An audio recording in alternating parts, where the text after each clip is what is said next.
Welcome to Climate Change with Scott Amyx. I'm your host, Scott, and today I'm joined by Stefan Erickson, who is an author and an environmental and animal activist. Thank you for joining us today, Stefan. Yeah, thank you, Scott, very much for having me on your podcast. It's a pleasure to be here. All right. So my first question for you is, what was kind of your earliest memory in terms of when you realized that protecting the environment was important? That goes back to my earliest memories. It goes back to tending my mother's gardens. She was an avid gardener and introduced me just to the beauty of plants and nature. And that stayed with me ever since. I've been an environmental and animal advocate and activist for 30 years. But my path really is in the entertainment industry. And as a screenwriter, when I'm writing a screenplay or when I'm directing a feature film or when I'm overseeing a home entertainment label, putting out a series of DVDs, I love to write and I love to tell engaging and entertaining stories. So because of the span of your activism, 30 years or so, you've seen a lot that has happened in terms of environment and, of course, animal rights. Do you feel like, again, I'm talking more at a kind of global kind of trend perspective, do you feel like the level of activism has really made a difference? And if so, how? It's made a huge difference. It's brought us a long way, from the first Earth Day and the EPA and everything that's happened. I'm a member of numerous environmental groups, and what we're accomplishing right now is tremendous, but it's not enough because we're facing the news we get every day now, the new scientific research, it's increasingly dire. We're facing human extinction from global warming later this century. So we have to move very, very quickly now. There's been tremendous progress and compassionate awareness over the last 30, 40 years, certainly since I got on board, but we now have to move very rapidly and decisively going forward. So we've been having these climate change summits as an example throughout the years, and there is big goals in terms of the kinds of reduction around carbon footprint and greenhouse emissions. Yet, in terms of the data suggests that we've actually kind of gone up in terms of our emissions. Of course, Yes. at the time of this recording, with the lockdown. Because of the pandemic, we're in a completely different situation now, temporarily. But really, have we truly made a difference? And yes, maybe there is more awareness, certainly with the younger generation, but are we seeing the kind of traction that we should be seeing? Not at all. Not at all. And I just checked this before the podcast. The parts per million of carbon in the atmosphere is approaching 420 right now. And we were warned about the dire effects of climate change if we crossed the 350 threshold, which parts per million, which we blew past in 1950. So there's more carbon in the air right now than there has been in 15 million years. And the situation's increasingly dire, and it's increasing every year. There's just a lot that needs to be done, and it's just not happening quick enough right now. Yeah, and just for fairness' sake, is that it's not that the planet doesn't produce carbon on its own. It does actually produce CO2 and other things. It just the acceleration or the speed and the velocity that it has happened has implications, and that's starting to show in the cases of rising sea levels, as well as increased intensity and frequency of wildfires and pattern changes in terms of climate and so forth. Let's get into your book, which you start to kind of delve into some of these big challenges. It's called The Great Healing: 5 Compassions That Can Save Our World. In it, you actually name a specific arch villain when it comes to climate change. Who or what is it? Yeah, that's one of the reasons why I wrote this book. First, I wanted to inspire hope and courage on this very subject because most of us remain unaware of who our arch villain is, as well as our singular solution. Our arch villain contributes 57% of all carbon emissions into the atmosphere. And our singular solution is there's only one existing way to draw down atmospheric carbon significantly. Our arch villain is big ag, which is big agriculture, and that's comprised of industrial agriculture and factory farming. And that by far and away is the most polluting industry on the planet. Our singular solution is soil's natural ability to sequester carbon, and that is regenerative agriculture, which is natural. It's farming organically, farming naturally, the traditional way, but doing it at scale. And my book lists 5 compassions, which is basically the path to achieving that solution at scale. Yeah, I think that's interesting, and of course, there are many contributors to the greenhouse effect, and certainly farming, especially when I take into account livestock as well as pesticides and the runoff that goes into the oceans for Mm. acidification. Huge implications. Um, how does regenerative agriculture, play into climate change in terms of the sequestration? And is there potentially a bit of catch-22 in terms of, in order to have regenerative capabilities, you need productive farms. But yet, Yes. because of the rising average temperatures, because of more severe drought, and because of more intensity and increase of wildfires and even pests that we're starting to see around, locusts and killer hornets everywhere that's destroying everything from just crop to honeybees, isn't that making it more difficult to run productive farms? And are we kind of at a point where we can't achieve one because of the issues that we've created for ourselves? Well, first, understand that regenerative agriculture versus industrial agriculture, which is Big Ag's version, they're diametrically opposite. And regenerative agriculture is based on certain principles used in combination: cover crops, crop rotation, crop diversity, no pesticide use, minimal disturbance of the soil, animals return to pasture, and protecting the soil's internet.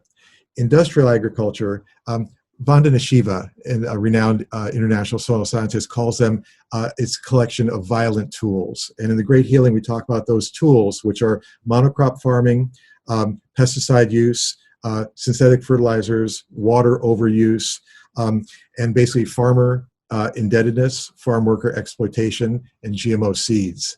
And the key thing is they're diametric opposites. And this is the key thing why our arch villain, in addition to being the largest polluter by far on the planet, is our paramount threat to survival on this planet. And this is why industrial agriculture and its suite of synthetic fertilizers and herbicides and pesticides kill the soil.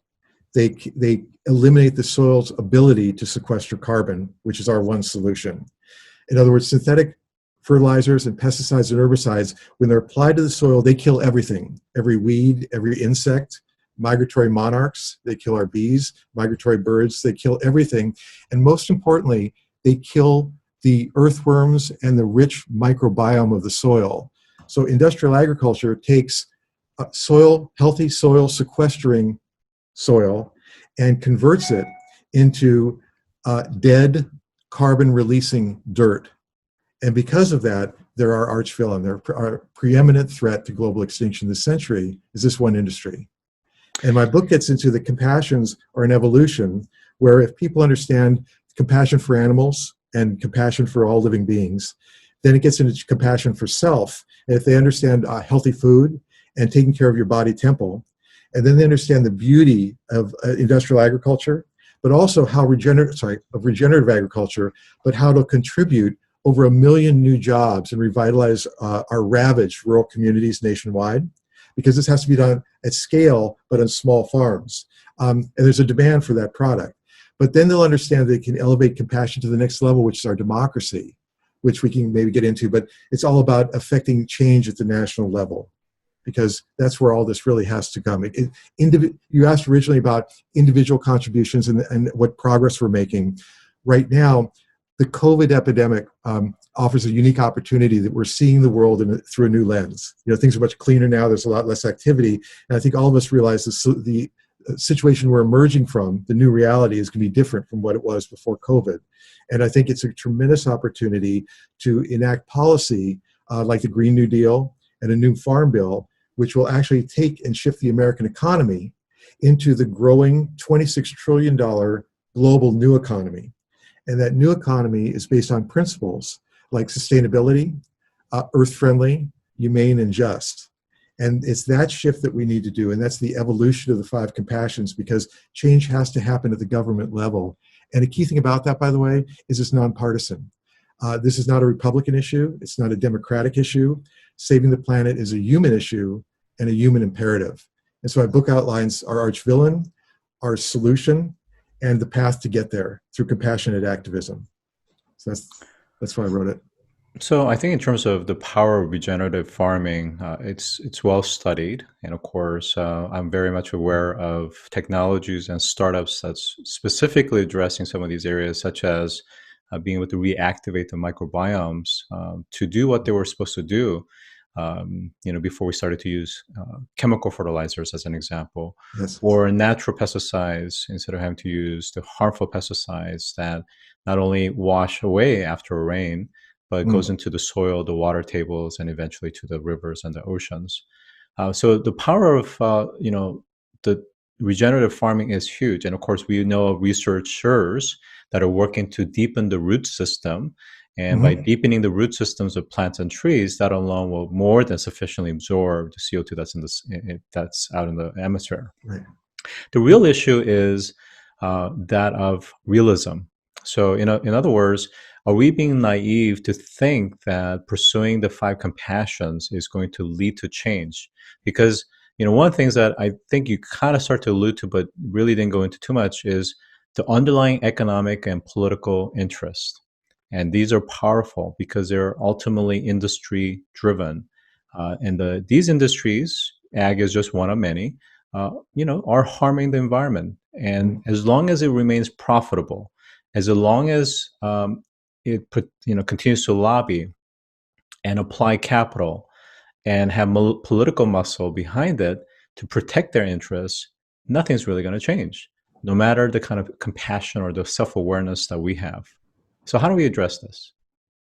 well, that's in my book again, how compassionate activism builds. Like right now, again, when you see with the the the student strikes and stuff in Europe, the masses of people on the street, you have compassion and change starts from below. But um, uh, in my final chapter, which is Compassion for Democracy, it's how by in electing enlightened political leaders. For example, first you have to provide government with a plan. If they don't have one, you need to provide them with one, like the new Green New Deal. And when there's an election, you need for people, candidates, to be able to state very clearly whether they're for or against these things, and you vote for them accordingly, irregardless of party, irregardless of club.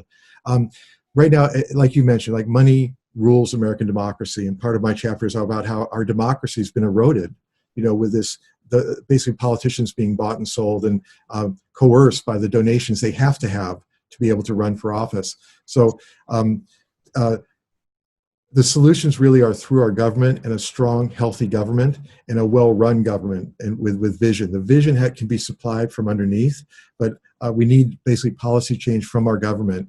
I think also, like I mentioned, corporations that don't join the $26 trillion new economy, and I write about that at length in the book, like what that is. And it's not just regenerative agriculture, but it's green buildings and all the other uh, carbon reducing technologies. It's um, it's so important to join that economy, and corporations have a choice now to evolve and kind of get with it, and they're very wealthy and they can do that, or they have to be leveraged to kind of make those changes through legislation. And I think legislation is very possible. At one point we did the New Deal and rescued this country out of a depression and really changed American society in a fundamental way that exists to this day. And I think we can do the very same thing. And I think when I see the polls and the numbers, the majority of people support these type of ideas. And I'm very happy it's an election year right now too, as well. I think it's time for some positive change that could happen. So one of the things that I'm hearing as a common theme, a recurring theme, is that you are advocating for specifically policy and legislation through the government, through the elective officials. Yet, I think from a kind of a pragmatic sense is that we are very much in a populist, fragmented um, political system, not just in the U.S. but overseas as well as internationally, and we're starting to see that. Mm. And populism has really kind of fractured, how we look at policymaking. Is it right and is it smart and effective for us to look to policymakers when, in fact, their self-interest, regardless which party that they belong, are fundamentally misaligned with the benefit and protection of the environment? And it doesn't matter if you're Democrat, Republican, or what party, as long as there's special interests involved, they're going to advocate or legislate on behalf of the protection of particular sectors. right? Um, and the other thing is, I think that's an important piece is that we have to give a fair perspective. Is not every solution has to be fiscal policy driven. The new Green Deal is a heavy-handed fiscal policy driven framework with questionable approach and execution. So that may or may not be the answer to all. So how do we look at this in a nonpartisan, in a kind of a open, transparent, balanced perspective that doesn't get trapped into the usual kind of conversations that happens on cable television? Well, this is fundamentally why when I mentioned that this issue is fundamentally nonpartisan. The first thing you say, well, how Well, about the hold on one history? second. I have to disagree with you because as soon as you bring up the term Green New Deal, it became immediately partisan. And that's why I'm asking for a response that gives a balanced perspective that does not have a preconceived notion or bias one way or another in terms of, Keynesian approach versus a neoclassical approach. Hmm. How do we look at this in such a way where it's not federally driven, federal government driven, but that is really both a kind of a multi-stakeholder, private public sector, as well as the individuals, that collectivism, and that collectivism doesn't just raise awareness and consciousness, but it actually translates into capital deployment, execution with the right technology to solve big problems. And how do we create the markets in such a way that you start to erode the profit margins from certain industries that are harming the environment and animal rights in such a way that systematically, you shift the power structure away from that to something more positive? Well, that's happening right now. If you just look at, like, for example, the price of oil, but just um, consumers are increasingly reacting. Millennials and Gen Zs are very connected with not contributing to eating unhealthy food and contributing to or by purchasing or being a consumer of factory farm meat and stuff like that. So from the bottom up with consumers, there's an awful lot happening right now. I think that there's several reasons, though, when I say that it's nonpartisan. For example, like, there's such a pervasive fundamental lack of understanding of the immediacy and severity of catastrophic climate warming that basically among members of both the dominant political parties, this issue is nonpartisan because there's an incomplete understanding of the human cause of global warming. Among our political leaders, this issue is nonpartisan. I think because American farmers and farming communities have so much to gain from a reinvigoration of their economies through regenerative agriculture, this issue is nonpartisan. I think because growth and prosperity is a goal of both political parties, and being able to join the global $26 trillion new economy, I think that's a goal of both parties. So it's nonpartisan. And I think ultimately, because global warming is destroying our environment, it's soon jeopardizing our very survival. I mean, it's nonpartisan. I think also because the values residing in the hearts of every American, our compassion for our decency and love of the environment and our planet, and I think our very humanity. I think because that's very important. I think that's fundamentally, again, this transcends political parties. It's a human issue and a human endeavor, and it's about creating awareness of our arch villain, of our solution, and through democracy, how you can mobilize this change. And that's really what the five compassions are all about. Well, I think one of the things that's missing from the compassion, in my perspective, humbly, is greed. And as much as we like to believe that these are universal values, the reality is that the special interests in certain industries place greed and profit above any human compassion that transcends cultures and Yes, languages and I agree. geographies. So, in the case of the institutional farming structure, really, I mean, right now, it's the micro family owned farms that are exploited by the larger cooperatives, right? Oh, they get Um, no subsidies. They get no help at all. it's All the not even subsidies go subsidies, into they're the bag. essentially indentured slaves in many cases. Yeah. So how do the question that, just so you know, just to be very clear, is I'm equally frustrated with you. I'm not against you. Is Mm. that how do we actually dismantle some of these institutions that are in place firmly, and the control and the power structure are not in a position where they're going to yield because they don't want to give up the profits, they don't want to give up the control and interest. Because until the individual family farms are really the dominant players, it's not going to happen. And as far as the way that it's currently structured, it's not looking that it's going to happen anytime soon. Right. Well, the answer to that, I think, is again with the new farm bill, for example. Like the farm bill, really it determines how agriculture is done in this country, and all the subsidies go to the factory farms and industrial agriculture, and smaller farmers don't get anything, and they get no bank loans or anything else because they're deemed high risk, which they're really not. So that policy, we have to scrap the new farm bill and completely shift those incentives for a complete shift to regenerative agriculture. Now, at one point, Big Ag, I think they all know their system is untenable and it's destroying the earth. They know that the factory farms are environmental catastrophes. And we see it right now with the meat problems with the COVID epidemic and the meat chain right now. They know they've got to change, so they have a choice. They can get on board and actually embrace change. For example, the fossil fuel industry could start to open their own wind farms and everything else and really dive in a big way. But right now they're not resistant. I think the Big Ag could do actually the same thing, but say they don't. Say they're resolutely intractable until basically the earth tells us we have to stop. Well, in that case, because of greed and profit, in that case, it comes down to legislation like the New Deal and a new farm bill which shifts those incentives. So you subsidize humane and ethical treatment of animals, pastured animals, and also, again, regenerative farming, small family farms.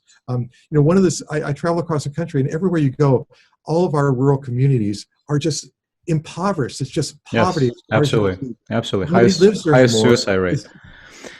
And I apologize. We need to wrap up here. Is that I wish that it was as easy as changing a bill, but the reality is those that are authoring the bills and those that are actually in a position of running agencies, deputy or director level, are the ones that are been appointed, and oftentimes they are actually, in fact, the very industries that you're trying to protect others from. Yeah. So today I've been joined by Stefan Erickson, who is an environmental and animal activist, who is also the author of The Great Healing, 5 Compassions That Can Save Our World. Thank you for joining today. I appreciate it. Yeah, pleasure, Scott. Thank you very much for having me.